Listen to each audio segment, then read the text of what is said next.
Welcome, guys. This is Gibbs, and I am going over my top 10 players that played Rocket League in 2016. And this is mostly based off of results throughout the year. And we're going to start out with a guy that most people know, but maybe forgot about a little bit towards the end of the year. We have M1k3Rules coming in at number 10. Now, everyone knows him from Flipside Tactics. He decided to give up on competitive play for a little while, just take a little break towards the end of the year, so you might not have heard of him too much if you're brand new into the scene, but this guy is one of the best teamwork players I have seen in the game. He made Flipside so incredibly strong in 2015 even, when they won the MLG Pro League, and made them even stronger in 2016. But we're going to start it off with his accomplishments in January through March. The first quarter of the year, Flipside Tactics, they went on to play in the Gfinity Invitational, and at this time, they were heavy favorites to win it all. And this is where the whole storyline started with Flipside, where they like to not play too well during the first round of a tournament, and then come through the lower bracket and dominate, which we've seen now in two back-to-back of the RLCSs, one that they couldn't finish, and that was with Mike, and one they could, obviously. But this all started with the Gfinity Invitational. It was the top 8 teams in Europe, well, top 7 teams in Europe and Team Rocket were in this tournament. They were invited. It was a double elimination, best of 7 throughout until the later rounds, I believe, was best of 9, or the finals was best of 9. And the very first round, Flipside got paired up against Noble Esports, if you remember that name. Now, again, this is all the way back in January, and they actually got 4-0'd. It was just a domination by Noble. No one expected it at all. Like, I turned on the stream a little bit later. I'm like, wait, what? Flipside's in the lower bracket?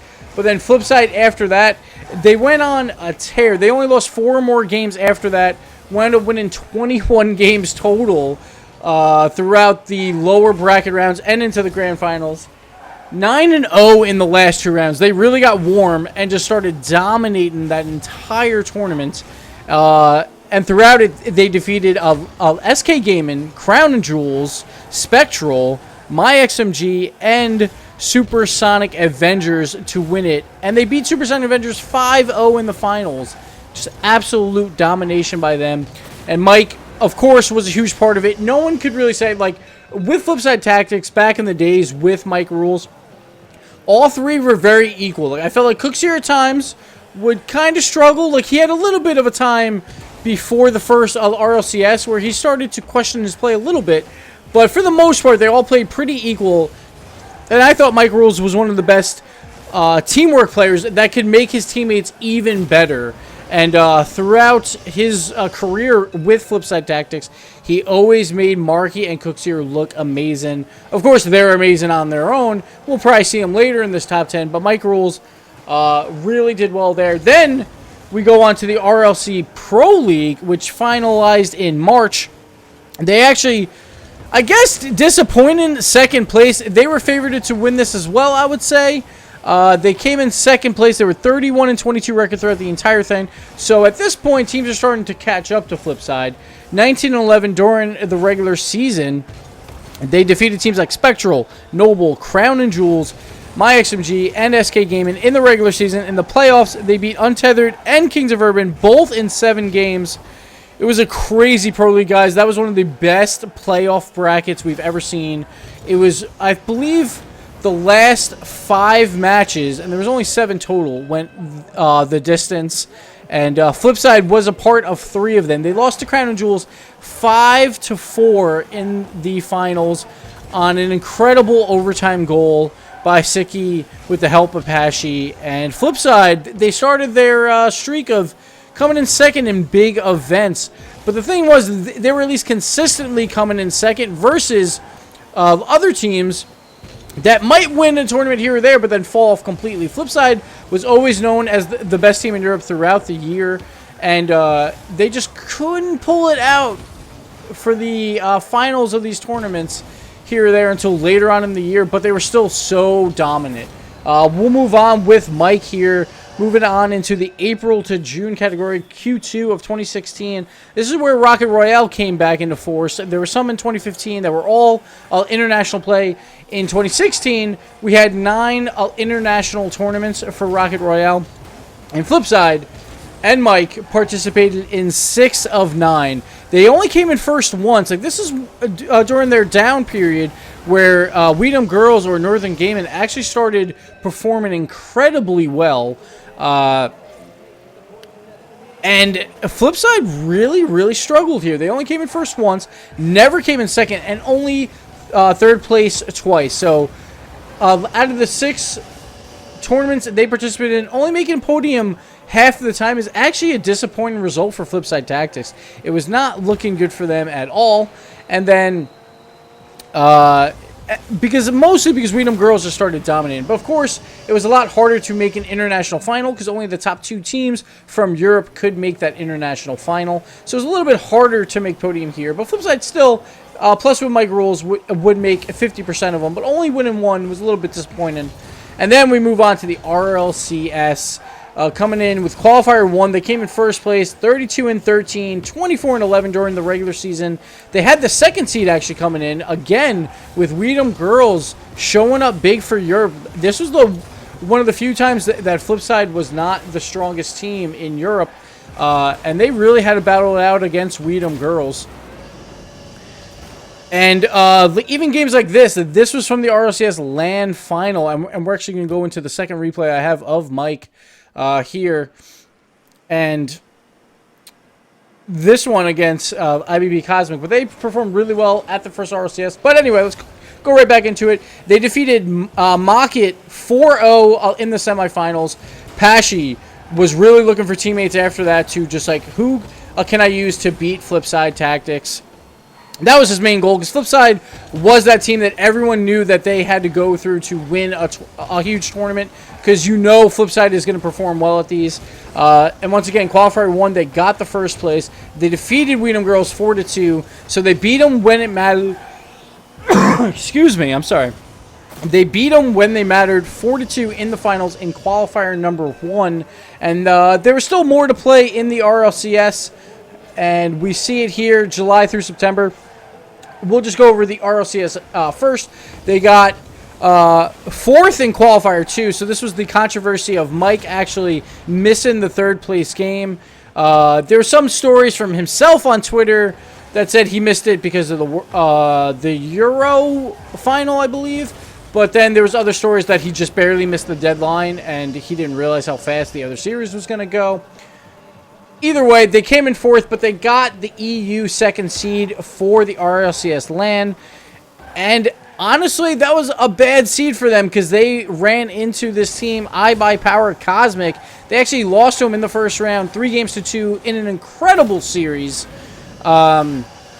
which was a huge shock. But once again, Flipside, don't count them out. Mike Rules showing up big throughout the entire LAN. And they just ran through the lower bracket. They beat Kings of Urban. They beat Exodus, the Flying Dutchman, which we just saw one of those games where they just absolutely dominated. The one I called the Brazil on. And then Northern Gaming as well. Once again, the old Weedham Girls squad, they took them down once again to show that we are the best in Europe. Went on to the grand finals, but could not take down the super hot iBuyPower Cosmic team, and wound up losing 4-2. But Flipside, once again, the bridesmaid there. And then, of course, there was some Rocket Royale regional action, which happened right around the time of the RLCS LAN. He only participated in 2 of 7 for Flipside Tactics because he actually left Flipside shortly after the RLCS LAN. They came in 2nd once and they came in 3rd once. So at least both podium spots in the regional Rocket Royales, which is to be expected from Flipside, but again, they did not win them. They could not get those big wins in the Rocket Royales, once again, usually because of the Northern Gaming Squad or Weedham Girls.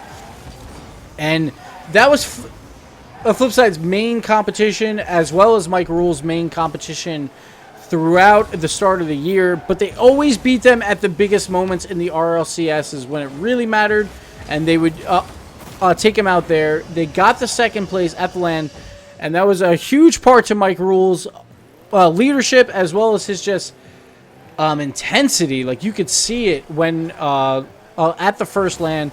So intense, really performing well, really trying to help out his teammates where he could.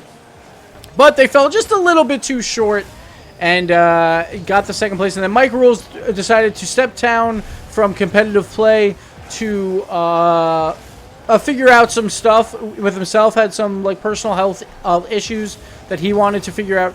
But he still participated in the RLCS Season 2 qualifiers with basically just a makeshift team of himself, My Bipod, and Spoonie. And they were mostly just playing for fun. And I think this might have been one of the most impressive things that Mike Rules did. Because back then, My Bipod, he wasn't playing a ton, so he wasn't that well practiced. So he wasn't one of the better players. And Spoonie, like, I would consider not one of the best players to have as a teammate, trying to get into the top 8 of Europe. But he still made it all the way down to the final game, where I believe they played Summit and they wound up losing. But he also had to take on his ex-teammates Flipside Tactics as well in that. But he performed extremely well, really carrying that team and really showing how, like, his biggest asset of making his teammates better. And honestly, like, if I could have any teammate, I would definitely want Mike Rules. He really brings out the best in a lot of his teammates. He just fell short, and then he didn't really do much towards the end of the year. That's why he's fallen in at number 10. He had a lot of big accomplishments, but not even participating in RLCS Season 2 in the league play environment. It was a big no-no for him, but obviously, like, that's what he kind of wanted. He wanted to regroup and come back. But Mike Rules, his domination from January through just about August was so good that I had to put him at number 10 on my list of top 10 players of 2016 for Rocket League. His team, Flipside Tactics, was just a dominant force. They continued to be without him, but it did take a while for that to gel. But Mike Rules was a huge component of the team. It wasn't like he was that third man that just kind of watched the other two play.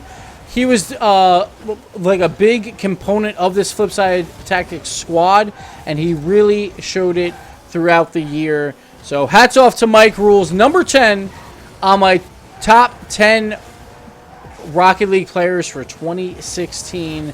And we're going to see number 9 coming up shortly, guys. We're going to go through one video for each player.